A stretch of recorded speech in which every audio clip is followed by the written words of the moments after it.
আসসালামু আলাইকুম। Study edu চ্যানেলে আপনাদেরকে স্বাগতম। আজকের পর্বে আমরা শিখব কিভাবে এসপিএসএস এ নরমালিটি টেস্ট করতে হয়। আমরা সাধারণত কন্টিনিউয়াস ভেরিয়েবলের জন্য নরমালিটি টেস্ট করে থাকি। স্ট্যাটিস্টিক্যাল টেস্টের একটি গুরুত্বপূর্ণ অ্যাজাম্পশন হলো ভেরিয়েবলের ডাটা নরমালি ডিস্ট্রিবিউটেড হতে হয়। যদি ডাটাগুলো নরমালি ডিস্ট্রিবিউটেড হয় তাহলে আমরা প্যারামেট্রিক টেস্ট করি। যদি ভেরিয়েবলের ডাটা নরমালি ডিস্ট্রিবিউটেড না হয় তাহলে আমরা নন প্যারামেট্রিক টেস্ট করি। উদাহরণস্বরূপ প্যারামেট্রিক টেস্টের টি টেস্ট বা অ্যানোভা যখন করি তার আগে অবশ্যই আমরা ভেরিয়েবলের ডাটা নরমালি ডিস্ট্রিবিউটেড কিনা তা চেক করি। আমরা যদি এই এস ভেরিয়েবলের দিকে তাকাই আমরা দেখতে যাচ্ছি এই এস ভেরিয়েবলের ডাটাগুলো নরমালি ডিস্ট্রিবিউটেড কিনা। এজন্য চেক করতে হবে মেনু বারে অ্যানালাইজে গিয়ে ডেসক্রিপটিভ স্ট্যাটিস্টিক্স, এখান থেকে আমরা যাব এক্সপ্লোরে। এক্সপ্লোরে এসে আমরা যেহেতু এস ভেরিয়েবলের জন্য দেখতে চাচ্ছি তাই এস ভেরিয়েবলকে এই ডিপেন্ডেন্ট লিস্ট বক্সে পাঠিয়ে দিব। পাঠিয়ে দেওয়ার পর এই যে প্লটস এই বাটনে ক্লিক করে আমরা ডেসক্রিপটিভ থেকে হিস্টোগ্রামে টিক চিহ্ন দিব। স্ট্রিম লিফ আমাদের দরকার নেই, এই টিক চিহ্ন তুলে দিব। এখানে হিস্টোগ্রামে টিক চিহ্ন দিলাম এবং নরমালিটি প্লটস উইথ টেস্ট এখানে টিক চিহ্ন দিব। এই দুই জায়গায় টিক চিহ্ন দিয়ে কন্টিনিউ করে দিয়ে আমরা যদি ওকে দিয়ে দেই, দেখুন আমাদের আউটপুট ভিউয়ে রেজাল্ট চলে এসেছে।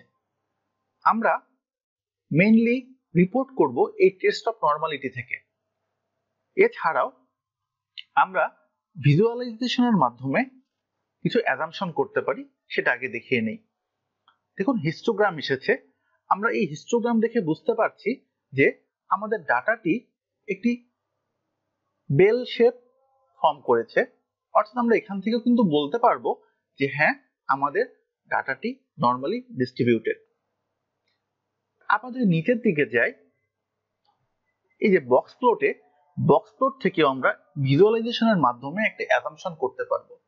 আমরা যদি দেখি যে উপরের এই অংশটুকু অর্থাৎ টেইলটা এবং এই নিচের টেইলটা মোটামুটি সমান হয় তাহলেও কিন্তু আমরা বলতে পারবো আমাদের ভেরিয়েবলের data normally distributed.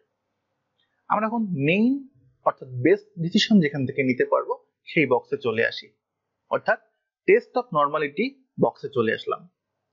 Test of normality box থেকে আমরা যদি দেখি যে শ্যাপিরো-উইল্ক টেস্টের পি ভ্যালুর মান 0.05 এর থেকে বড় তাহলে আমরা বলতে পারবো আমাদের ভেরিয়েবলের ডাটা নরমালি ডিস্ট্রিবিউটেড।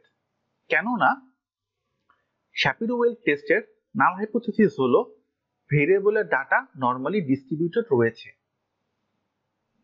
এবং অল্টারনেটিভ হাইপোথিসিস হলো ডাটা নরমালি ডিস্ট্রিবিউটেড নয়। যেহেতু আমরা নাল হাইপোথিসিসকে রিজেক্ট করতে পারলাম না তাই সহজভাবে বলা যায় আমাদের এস ভেরিয়েবলের ডাটা নরমালি ডিস্ট্রিবিউটেড।